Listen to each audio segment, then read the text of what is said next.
Hi, I'm Matthew Crabb. I'm CEO of QA Financial, and I'm here to have a chat with Dylan Barrell, who's CTO of Deque, the accessibility testing specialist, which is one of the sponsors of our event. And Dylan will be talking on the 18th to tell us more about what Deque does and focus on accessibility testing. We also have Matthew Lucan from US Bank, who will be talking about accessibility testing the same day.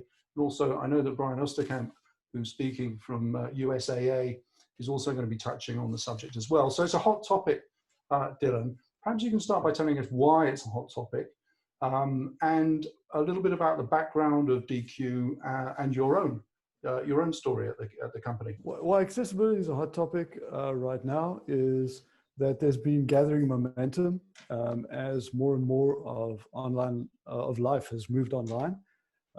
There's been more and more momentum and more awareness about accessibility in general, and that's led to more laws because the laws have had to catch up with reality. So you've had laws that have governing airline travel that relate to this. There's of course the Americans with Disabilities Act, which has been around for a long time. There's the Canadian AOTA Act, and then in the EU and other countries there've been directives that have come out that have really started to push this forward. That's really the kind of legal framework which is underlying a lot of the awareness that you have right now, especially you'll find in regulated industries where any sort of risk associated with a law of some sort then places requirements on the organization to track that risk and to track the potential liability from that risk, raises awareness within the organization. And then in the US in particular, a lot of lawsuits have been going on in the last 3 years in particular, and that trend has been continuing. And I think most recently, with COVID-19, and in fact, a lot of the physical channels being completely blocked has really just accelerated that trend that was already there. So that's kind of why accessibility is a topic today. Deque has been around for a long time, has been a pioneer in accessibility since when the Section 508 law first came out in the States. And I joined about 10 years ago, and my focus at Deque really has been to embed accessibility into the development process to really make it sustainable. And so I've really been focusing on the technologies that can help to make it efficient and sustainable, and how you can take those technologies and embed them into the processes and get organizations to do the accessible software development in the most efficient manner possible, really. So at Deque as CTO, I really focus on product development, and I focus on understanding our biggest customers and their development processes and taking our products and integrating them into them with a view to really driving costs down and getting return on investment. So a lot of what I'll be talking about on the 18th will be related to this, in particular with focus on one case study that relates to that. Okay, great. So you mentioned the importance of accessibility testing, particularly in regulated industries, and of course that's financial services, every sector of financial services. But if we're talking about retail-facing financial firms, whether they're banks or they're brokerage firms, what are the main challenges in improving or implementing accessibility testing and embedding it in the development process? Yeah, there's a lot, and some of them to some degree depend on where organizations are and how long they've been doing accessibility. So the challenges will vary slightly, but I think there are some things that surprise people when they first become aware about accessibility, and that's the nature to which, the degree to which it's a program, not a project, the degree to which it really looks like another transformation project, whether that might be agile transformation or digital transformation. Accessibility looks a lot like that. And so you have to approach it with the same mindset to some degree. And then actually the very large number of defects that you can actually end up creating if you're not paying attention to accessibility, the sheer volume of that really surprises people. And so that's one aspect of it. And then the second aspect of it, which I think is a little bit different from a lot of other quality exercises as part of software development is the degree to which it's both a very technical topic, and B, the degree to which there's also a lot of real gray areas in that.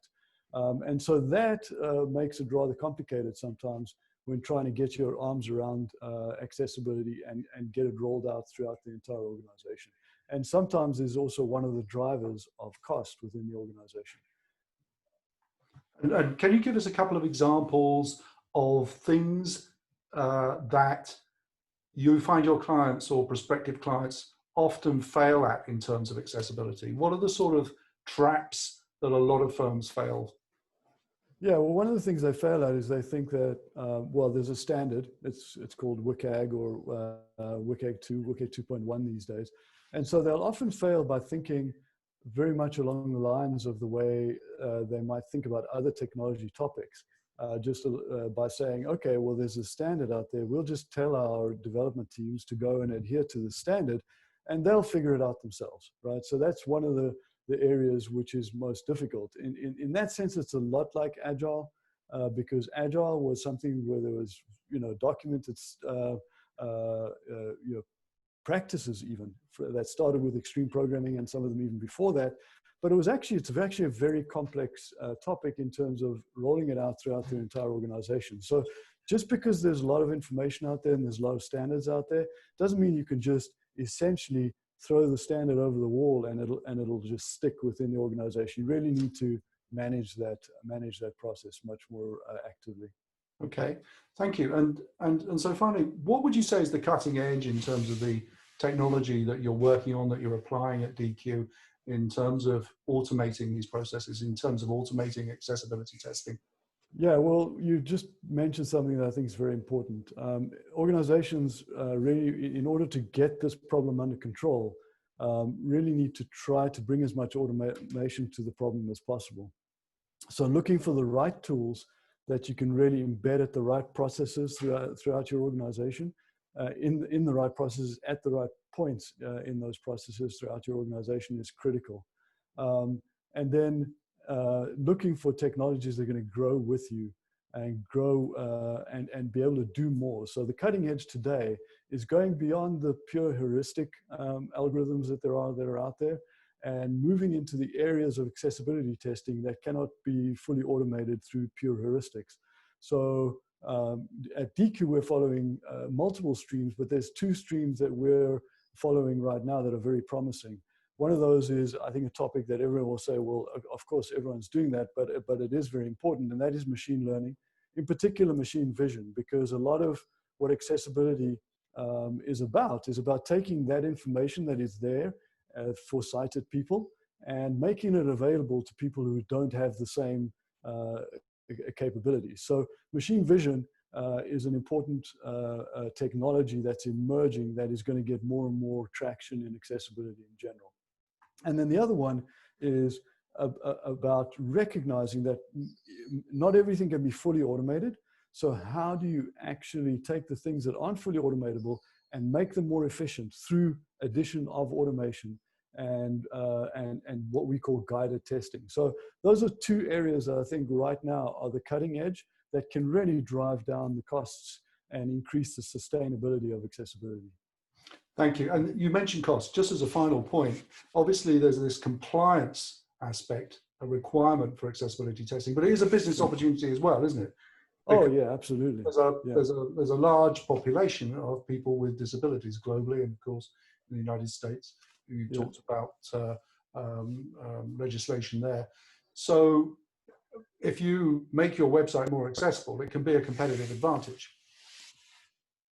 Oh, definitely. And in particular, as a lot of the population ages and they have a lot of spending power, approximately 20% of people have some form of disability. Now, that's obviously going to range from people with severe disabilities to people with disabilities that they may not even recognize. They just, maybe struggle a little bit to see and things clearly and target the correct input elements in their devices and stuff like that. So for them, they don't think of themselves as having a disability, But if they can go somewhere and, whether it's a bank or whether it's a retail of some sort, if they can go somewhere and they can much more easily get the information that they need and get the services that they need without struggling, of course, that's going to have an impact on their buying decision like anything else. So reducing those barriers and introducing inclusive design right from the beginning is going to have an impact. And the spending power estimates vary widely, but it's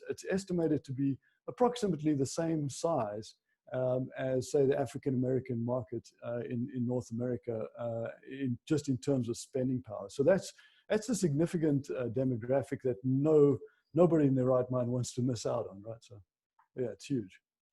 Well, Dylan, thank you very much for that preview. I really look forward to your presentation on the 18th, and thank you for Deque's support for our event.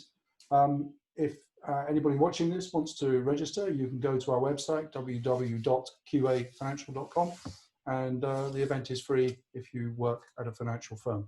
I look forward to seeing you on the day, Dylan. Thank you very much, Matthew. Look forward to myself. Thank you.